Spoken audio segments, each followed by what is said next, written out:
¿Qué haces, Emanuel? Ernesto te saluda. ¿Cómo andás? Hola, buen día, che, ¿cómo andan? Queremos los datos de cómo va a estar el país en Claro. diciembre del 2021.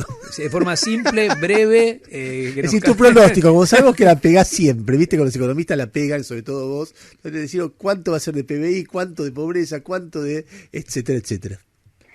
Es muy desagradable ser autorreferencial, pero yo recuerdo que, creo que se lo dije a Reinaldo, que si este año salía todo bien iba a ser una mierda. Sí, Cierto, esa fue la cierto. frase. Que todos dijeron, uy, qué pesimista, qué terrible lo que dijo. Yo me Bueno. acuerdo muy claro de esa frase porque me impactó en ese Salió momento. como entraste, así que fue, Sí, no, la no hace verdad falta que explicar. no, ni dar detalles. Totalmente. No, pero a ver, yo creo que 2021, el problema que tenemos es, a mí me da la sensación que no nos damos cuenta el nivel de deterioro y el nivel de crisis que ha implicado la pandemia.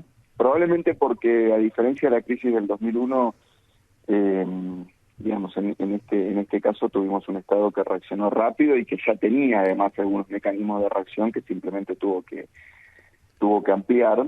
Esa es la parte buena. La parte mala es que como para Argentina viene, vamos un poquito para atrás, de 10 años de no crecer, de 50 años de performar peor que cualquiera de los pares latinoamericanos, y de 2 años de crisis de deuda y luego de haber ido al fondo, la capacidad que tuvo ese Estado en términos de recursos de enfrentar la pandemia fue relativamente chica. Entonces yo creo que, digamos, si uno mira el resultado final, uno puede ver el vaso medio vacío o el vaso medio lleno. La verdad que con 2 escarbadientes logramos sacar un resultado bastante digno, sobre todo porque la economía empezó a recuperar en el tercer trimestre de este año, que era un poco la duda de si la crisis no iba a continuar para adelante. Ahora, lo que sí nos deja sobre todo con un impacto Social. en los sectores más débiles muy Claro, fuerte. el impacto social es terrible, terrible, terrible. Y ustedes piensen que hay más o menos 2,5 millones de personas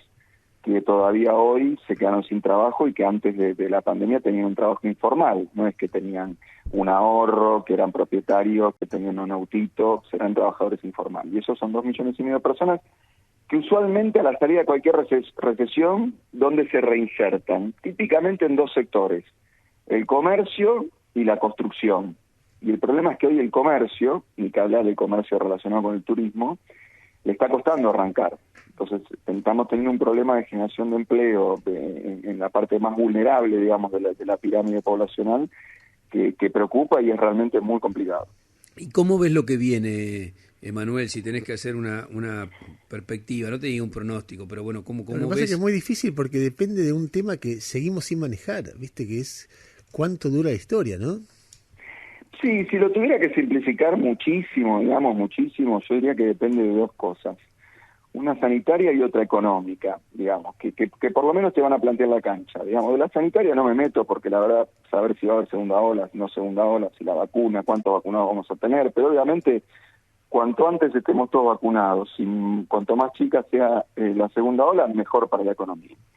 La parte económica, si lo quisiera resumir, no es eso estrictamente, pero eso va a ser un punto muy importante, es cómo resolvemos el despelote con el Fondo Monetario. Digamos, eso va a marcar mucho el año porque además va a aparecer a principio del año y va a marcar un poco, digamos, va a obligar al gobierno a decir, bueno, ¿cómo voy a transitar este año donde además de ver qué pasa con la cuestión sanitaria, tengo que resolver, yo diría que, digamos, qué sé yo, no sé si decir un problema que Macri le deja a Fernández. Para mí el problema del fondo es un problema que Macri le deja a nuestros nietos, digamos, porque... Sí, no a Fernández, porque a veces uno se cree que es a una administración, a nuestros No, nietos. porque 44.000 millones de dólares para un país que exporta 60.000, 70.000, es un nivel de despelote inimaginable. Entonces, por eso creo que el año que viene, mira, tratemos de parafrasear la triste frase esa. Si todo sale bien, el año que viene empezamos a recuperar el desastre que fue 2019. Empezamos a recuperar. O sea, no es que si el año que viene el acuerdo con el fondo sale bien, la soja vale $470 y no hay segunda ola, volvemos a 2019, que fue un año muy malo. En términos futbolísticos, vamos a un empate. Es que empate sería volver al punto anterior a... Por eso digo, Pero no a la llegamos a cuarentena. ese punto. Entonces, para mí ese es el problema, que Argentina, con los recursos que tiene actualmente y con las restricciones que enfrenta actualmente, y se va a tener que tomar 2 o 3 años de hacer las cosas todas perfectas para empezar a recuperar un país que me parece que el resultado de las elecciones dejó claro que no nos dejaba conformes. Pero la verdad que la pandemia fue medio como un golpe de gracia, lamentablemente. Te meto en un despelote, o no sé si un despelote, pero en un dilema. La vez pasada en La Nación, Carlos Pagni publicó una charla privada entre Cristina y Martín Guzmán. No sé si la charla, vamos a suponer que la charla fue así, pero está bueno como ejercicio para mostrar un debate muy legítimo que podría haber entre ambos si esa charla existió. En esa charla, Guzmán le decía a Cristina que las tarifas tienen que aumentar un 40%, Cristina decía no más que el 10%, hasta el 10% y no más que el 10%. Entonces Guzmán le explicaba que la macroeconomía así no cierra, que de esa manera la Argentina tarde o temprano va a una crisis. Entonces Cristina le decía, para que la macroeconomía cierre, lo primero que tenemos que hacer es ganar las elecciones, porque vos estás ahí porque ganamos las elecciones. Y si subo el 40, no gano las elecciones. O no ganamos las elecciones. Con lo cual Guzmán le podría responder, pero si yo no subo el 40, no hay acuerdo con el fondo, y si no hay acuerdo con el fondo, vamos a ir a una crisis con el dólar, y eso puede generar una crisis inflacionaria o una devaluación, y con eso no ganamos las elecciones. O sea, olvidemos de las elecciones por un lado, pero el planteo de Cristina es justo y el de Guzmán también. ¿Hay salida a ese dilema? Bueno, el primer punto que haces vos, porque siempre que se discute esto, viste, se suele medio caricaturizar, ¿no? Habría una parte, no sé, irracional, cortoplacista. No, en esa nota no estaba planteado muy racional, Cristina, ¿eh? Claro, te digo, a ver, me parece que el punto, si es verdad la charla, qué sé yo, pero me parece que es una discusión válida, independientemente de si existió esa charla o no. Me parece que el punto, lo pongo así, de la política es, a ver, ¿por qué Cambiemos tuvo la extraña situación de no reelegir?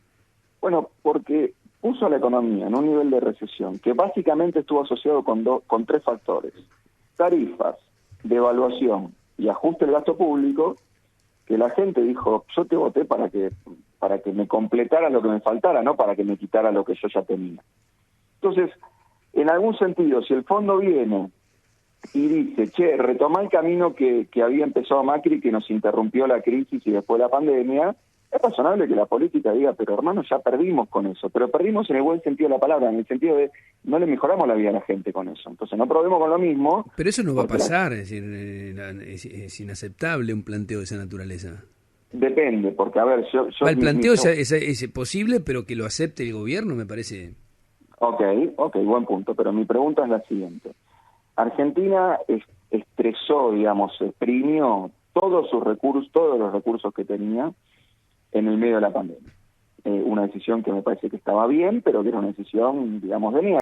Yo decía, bueno, me puede subir el dólar, puedo desestabilizar la economía, puedo perder reservas, pero no puedo permitir que la gente esté encerrada en la casa y pase hambre. Resultado de eso, el dólar casi llega a 200.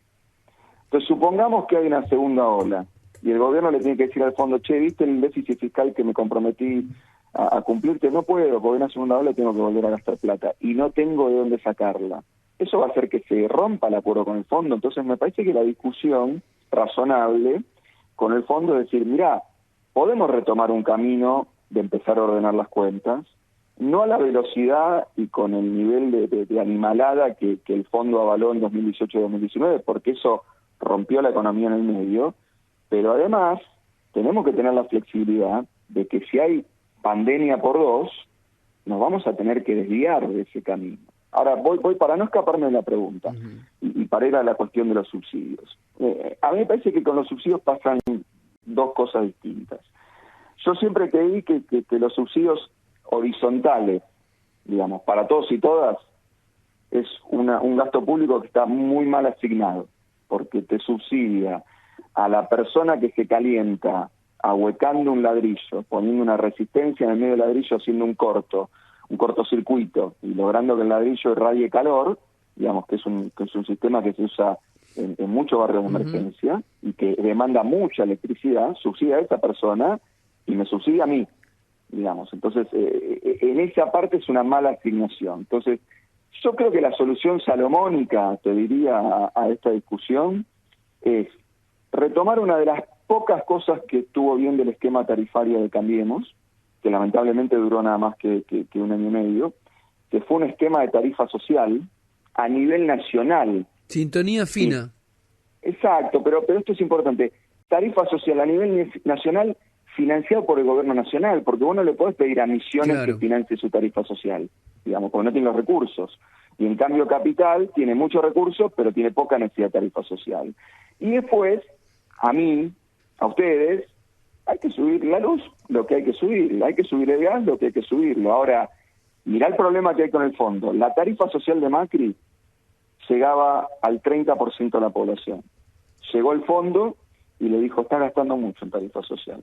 Cortala y decirle a los gobernadores que cada uno se haga cargo. Hoy, vos tenés que meter una tarifa social para el 45% de la población, que son los que están abajo de la línea de pobreza. Y el fondo te pide más esfuerzo que el que le pedía a Macri. Entonces, lo que digo es, yo no sé si hay una discusión entre Guzmán y Cristina, me parece que hay una discusión entre lo que necesita la Argentina para empezar a retomar un sendero de crecimiento muy chiquito, muy palatino, muy modesto, y el fondo que se mandó un moco terrible y que no sé si va a tener la flexibilidad para acusar recibo de ese moco que se mandó. ¿Qué sería acusar recibo de ese moco que se mandó? Sería decirle a la Argentina, mira, yo te metí en una crisis horrible y atrás vino la pandemia. Hablamos en 5 años. No hagas desastres en estos 5 años, pero te entiendo que en estos 5 años no me vas a poder pagar $1 porque yo te hundí y atrás de eso vino la pandemia. Claro. Amigo, muchísimas gracias por estar siempre al pie de nuestros reclamos y nuestros pedidos. No, a ustedes, un gusto y la verdad fueron una compañía en cuarentena invalorable. Así que felicitaciones ahí también a ustedes por el laburo y por poder haber sorteado todos estos despelotes del Zoom y todas estas cosas que Gracias, nos pusieron Emanuel. todo muy nervioso. Y decime, ¿tenés alguna metáfora para explicar Claro. qué significa la deuda para la gente? Yo creo que la deuda hay que tomarla con cuidado. Abrazo enorme y felicidades. Chao, feliz No, año. igualmente, cuídense.